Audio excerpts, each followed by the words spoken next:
TV2 is up, up, and away. We give you a look at the balloon affair that is taking place in Ravenna. A Dayton elementary student was assaulted by a teacher, how the district is handling the disturbing case, and how the family is feeling. Plus, we give you the latest updates on the auto workers' strike taking place across the country, how it could affect Ohio. Do you have the guts to get tickets to see this pop artist? Find out how you can secure your tickets to see this female artist on her world tour. All these stories and more as TV2 starts right now.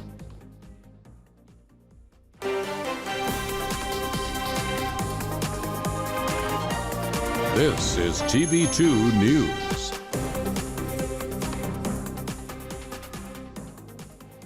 Good evening, Portage County. Thank you so much for joining us on this Thursday evening. I'm Matt Corrali. And I'm Sydney Brown. We start tonight with our coverage of a first look at the Ravenna Hot Air Balloon Festival. That's right. Our very own Lex Radde is live from the festival and has all the details you need to know before going to the event. Hi, Lex. That's right, guys. The festival will be running from today till Sunday and is packed full of amazing events. Right now in downtown Ravenna, there is a children's parade setting up that will be coming through Main Street at 6:30 p.m. Tomorrow, the Sunbu Valley from Gates will open at 5:30 p.m. and there will be live music, food, activities, and the balloon glow taking place at dusk. Some of the activities include pony rides, axe throwing, helicopter rides, and crafts. They will have all those activities and more until Sunday evening. Throughout the weekend, they will have different live entertainment, and you also want to make sure to check out the Grand Parade happening on Main Street this Saturday at 9 a.m. And to head to the main event of the hot air balloon launch 5 to 7 p.m. depending on the weather, followed by a fireworks show happening shortly after. The last day of this exciting event will be hosting a car show at 3 p.m. and a second balloon launch depending on the weather. For TV2 News, this is Lex Radde. Thanks, Lex. We appreciate it. The 2023 Ohio Latino Affairs Summit is coming to Kent. This will be the first year where the Education, Healthcare, Business, and Workplace Development Summit will all take place in person in one day. Issues will be discussed on how to improve the Latino community and how to best improve those issues. It will start at 9 o'clock Saturday morning and run until 4 o'clock in the afternoon. Tune in tomorrow at 6 for the full story. Also in Kent this weekend, free live music is coming to town tomorrow night. The Kent Rocks Festival brings almost 8 hours of rock and roll music across downtown. The lineup has 30 artists at over 20 venues. The festivities start at 3 p.m. and will wrap up around 11. Tune in on Monday at 6 for the full story and all the details about this event.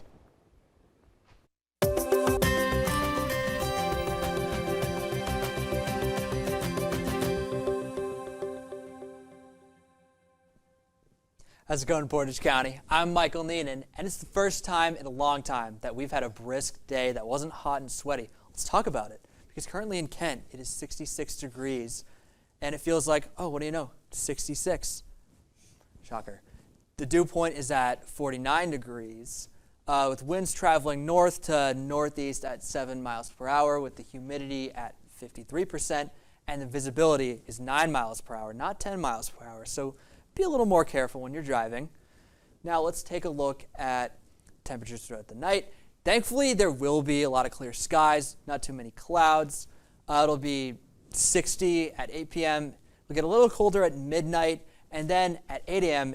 it will be sunny, but it'll be 46 degrees. So if you plan on sun tanning, bring a jacket.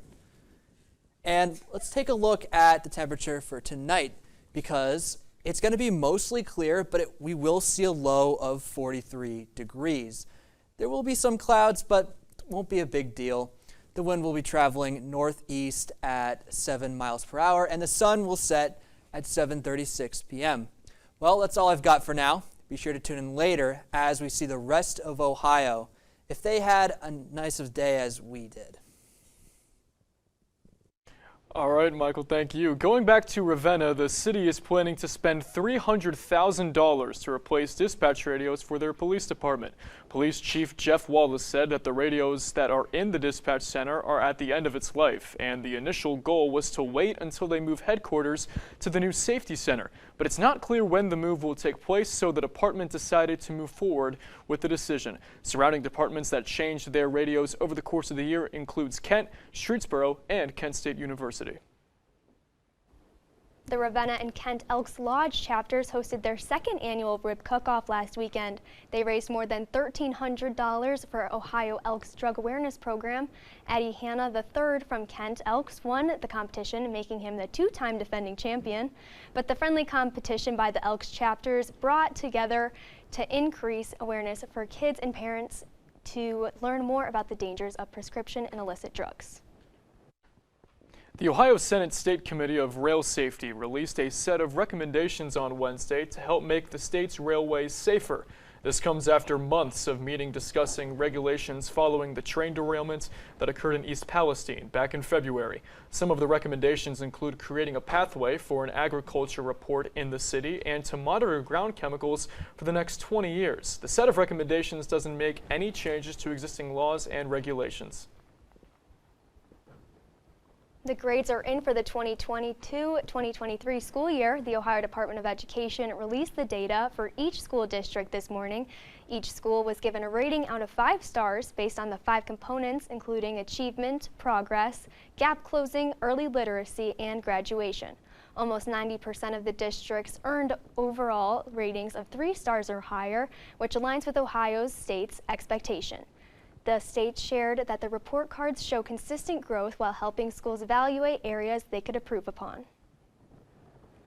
The parents of a nonverbal 3-year-old child in Dayton are looking for answers as to why a Dayton Public Schools paraprofessional hit the back of their son's head and hung him upside down by his knees. It just made me mad because I want to be physical with him, but I can't. I'm trying to do it the right way. I see my baby getting assaulted. The incident happened in mid-August and the paraprofessional was fired but wasn't arrested. Dayton police said they have given the case to the Montgomery County Prosecutor's Office to consider charges. The automobile industry is growing restless, why the union is ready to go on strike and what they're asking for.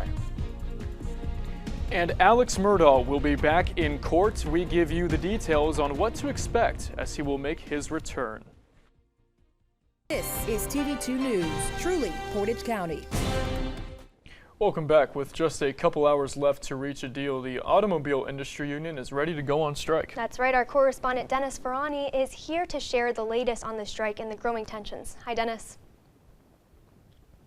That's right, guys. Time is running out to stop a strike that could shut down America's unionized auto assembly plants and other manufacturing facilities.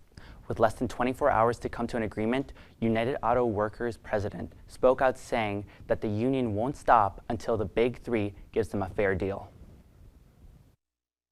When we say our union's back in the fight, we mean it. And it's not just Big Three members taking action, it's several other sectors. As all these members will tell you, the UAW doesn't back down from a fight. We're willing to do what's necessary to win justice by any means necessary.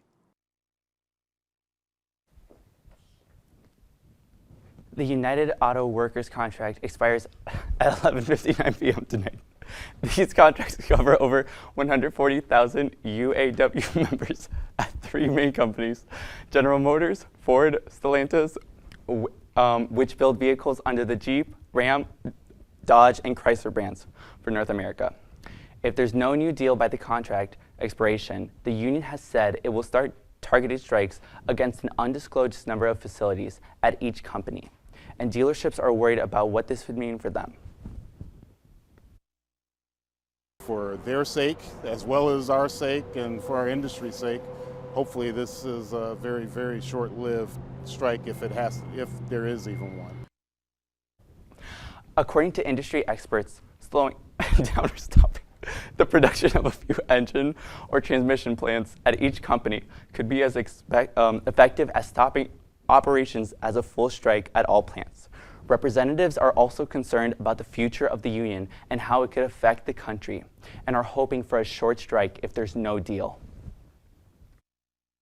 The truth is, we knew that it was going to be an exciting September. It is an exciting September. No one wants a long strike, right? We know what that does to Michigan. We know that what that does to individuals working at these facilities and the rest of the country.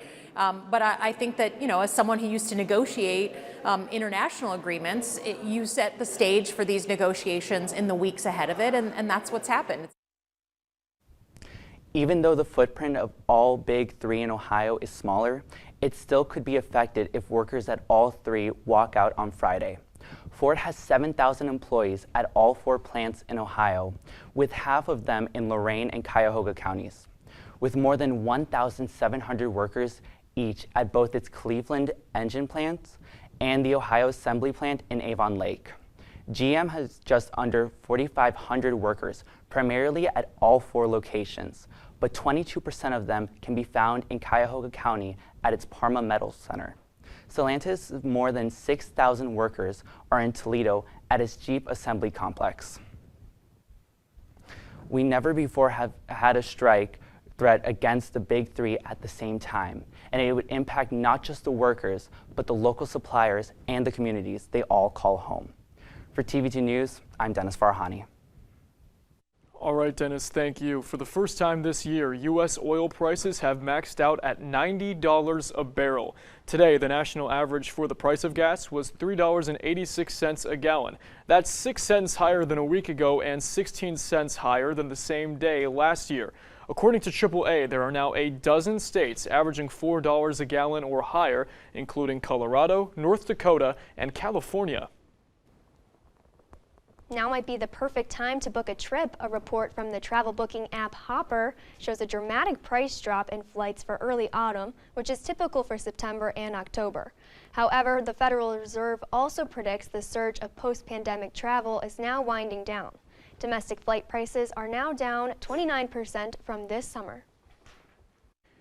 Keeping things in the sky for passengers that fly Delta, it just got harder to get in their Delta Sky Club lounges. The airline announced major changes when it comes to accessing the lounge and how frequent flyers earn status.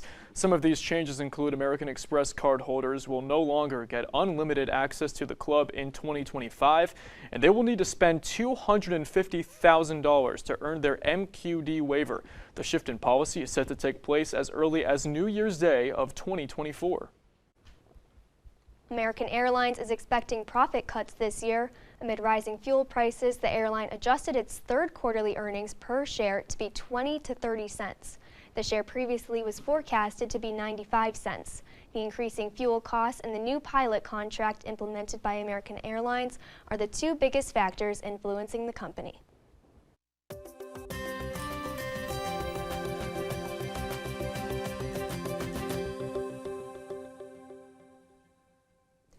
Welcome back. There's only one thing I like more than a cool summer evening. That's a weather map. Let's take a look, shall we? So let's take a look at the temperatures across northeast Ohio, going from west to east. Sandusky is 68 degrees. It's pretty brisk over there. Mansfield is 69, and really it's 69 pretty much all around. Worcester, Canton, Cleveland, Kent 68 though. Youngstown is at a blistering hot 70 degrees, and Ashtabula is at 66. But let's zoom out. Let's take a look at all of Ohio. Going from west to east, Lima is 73, Dayton 74, Cincinnati is 77 degrees, Columbus, and right in the middle it's 74, and Athens also 74. Steubenville, it is 70, and Akron is at 70. Really in the 70s in most of Ohio. Pretty good, I'll take that. Okay, now let's take a look at what the weather looks like over the next 7 days. Now, tomorrow for Friday, you will see some clear skies. It'll be around 71, but you will see a low of 43. Saturday will be more the same, a little more clouds. However, Sunday and Monday will be a little rainy. I know, I don't like that either, but it's okay because as we move into Tuesday, Wednesday, Thursday, it will be pretty dry. Now, it will get a little cold at some points, but that's okay, because that's all I have time for. Be sure to follow Kent Wired on our socials for any updates on extreme weather. I've been Michael Neenan. Let's get back to the news. All right, thank you, Michael. Yesterday, a federal judge in Texas ruled that deferred action for childhood arrivals regulation is unlawful. The regulation comes from the Obama era as the current administration moved to preserve the program which protects undocumented immigrants who were brought to the U.S. as children and released a rule to codify the policy into a federal regulation. But Judge Andrew Hanen said in a filing yesterday that DACA violates the Administrative Procedure Act, a law that governs how agencies make regulations. Alex Murdaugh is returning to court this November for financial charges. The convicted murderer who fatally shot his wife and youngest son in 2021 is currently serving a life sentence, but was back in court today for a hearing over extensive financial crimes. Murdaugh is expected to plead guilty to theft and wire fraud after more than 100 charges have piled up since reporting his family members' deaths over 2 years ago. The judge overseeing the Georgia interference election case has announced a severed ruling. This order will mean that 17 defendants, including former President Donald Trump, will not be tried alongside speedy defendants Kenneth Chesbrough and Sidney Powell. Judge Scott McAfee said that the ruling was a procedural and logistical inevitability. However, McAfee said that any defendant who does not waive their speedy trial rights before October 23rd will immediately join the trial. Trump said that he already has done so. President Joe Biden's son Hunter was indicted on 3 federal gun charges today. Prosecutors claimed that the president's son purchased a firearm under the influence of crack cocaine in 2018. The case was originally going to be dismissed without any charges, but fell through when a federal judge reviewed the case over the summer. The current charges involve making false statements on a federal firearms form and illegal possession of a weapon. President Joe Biden and Ukrainian President Volodymyr Zelensky will plan to meet next week around the UN General Assembly meetings. It is unclear as to if the meeting will take place either in New York or later in the week at the White House. Biden and Zelensky are scheduled to address the assembly on Tuesday. Zelensky will appear in person to urge support for Ukraine while they are in the middle of a counteroffensive with Russia. Russia expelled 2 U.S. diplomats for alleged illegal activity. The nation's foreign ministry ordered Jeffrey Sulin and David Bernstein to leave Russia within the week. The order comes after the diplomats allegedly kept in touch with a former employee of the U.S. consulate who was arrested earlier this year. The ex-employee was accused of collecting information for the U.S. diplomats about Russia's military actions in Ukraine. Yet again, Russia has chosen confrontation and escalation over constructive diplomatic engagement. It continues to harass employees of our embassy, just as it continues to intimidate its own citizens. We regret that Russia has taken this path, and you can certainly expect that we will respond appropriately to their actions. Well, Starbucks is getting spooky. We show you their new cups coming for Halloween and when to get them.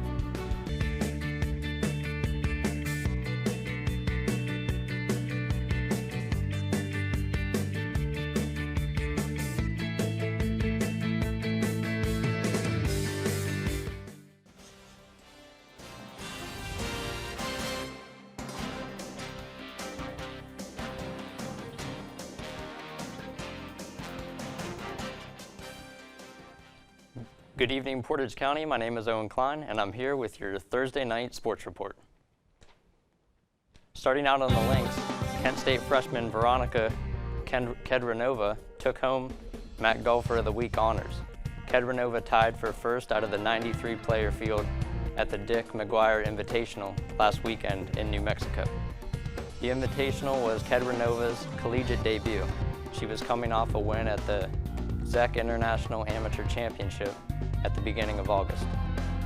The Flashes will return to action this Sunday at Michigan State as they will compete in the Mary Fossum Invitation. And now to the court. The Flashes volleyball team is currently in action at the Wolstein Center in Cleveland, taking on the Vikings of Cleveland State. This is the Flashes' first match since the Western New York Invitational, where they took 2 of the 3 games they played. Kent State currently sits at 3-6 on the season and looks to rebound from a loss to Niagara. Up next, the Flashes will welcome Youngstown State to the MAC tomorrow at 4 p.m. for one last tune-up before conference play. And now we head to Oracle Park in San Francisco. The 1-1 pitch is hit well to left field and home run for Jose Ramirez. 2-0 Cleveland.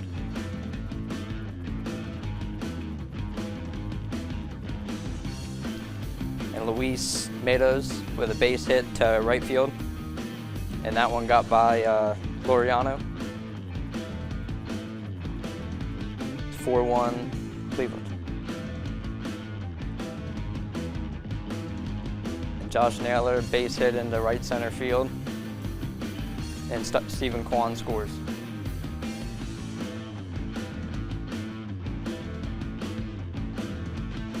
J.D. Davis hits a ball to left field. And it's going to be a 3-run home run.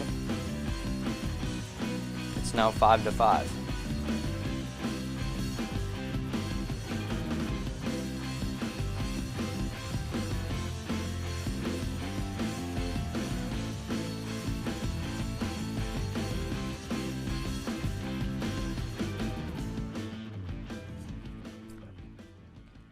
That's all I have for tonight. For updates on all things Kent State and more, be sure to follow us across social media at TV2 KSU Sports.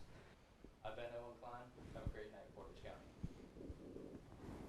All right, Owen, thank you. One of the world's most loved groups got back together at the VMAs. We give you the latest and what could be next. Well, it turns out bye. It was all a lie. Orlando's most, or second most, depending on who you ask, popular boy band NSYNC is back. The now middle-aged man band has released a 40-second tease of a brand new song after 21 years. The song Better Place doesn't signify a new album, at least not yet. It comes 2 days after NSYNC made a surprise appearance together at the MTV Video Music Awards, where they were there to present elated fan Taylor Swift with an award. Olivia Rodrigo is going on tour next year. The Grammy-winning artist announced the tour just days after the release of her sophomore album, Guts. Rodrigo will kick off the tour in California and will travel to 57 cities in the U.S., Europe, and Canada. Tickets go on sale next Thursday, but Rodrigo's Sour tour that left many ticketless fans are encouraged to register ahead of time this year. Now, Halloween is still 7 weeks away, but retailers are already starting to release Halloween merchandise. Starbucks has announced their cast of cups for the upcoming Halloween holiday. The collection of those cups includes mugs, travelers, and cold cups. It will be popping up in participating stores throughout the month and will be available while supplies last. I want to go back, Cindy, to that NSYNC chat or story that we had earlier. I'm so excited. It's going to be fun. I'm really excited. I hope something comes out of it, but we're just going to have to wait and see. We will have to wait and see. Absolutely. That is all the time we have for you tonight at 6. Thank you so much for joining us. Make sure to follow TV2 News on social media at Kent Wire to stay up to date with the latest. I'm Sydney Brown. And I'm Matt Corrali. Have a great Thursday night, Portage County.